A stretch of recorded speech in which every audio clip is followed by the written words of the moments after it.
when you kind of get involved with a company then and you're watching the financials, like, have you had situations where, like existing employees are kind of, because when you come into a company, you can kind of see the weak points.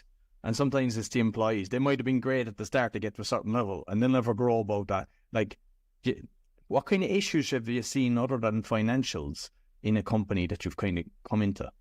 Yeah. So to that point, I think I'll start one earlier for you is we see a lot of times that the owner of the business has not learned and evolved the financial side of the business.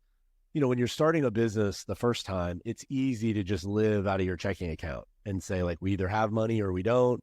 That means things are either okay or they're not. And so you see business owners sometimes they don't evolve beyond that. And let's say they scale their business. Now they're doing $1 million, $2 million in revenue.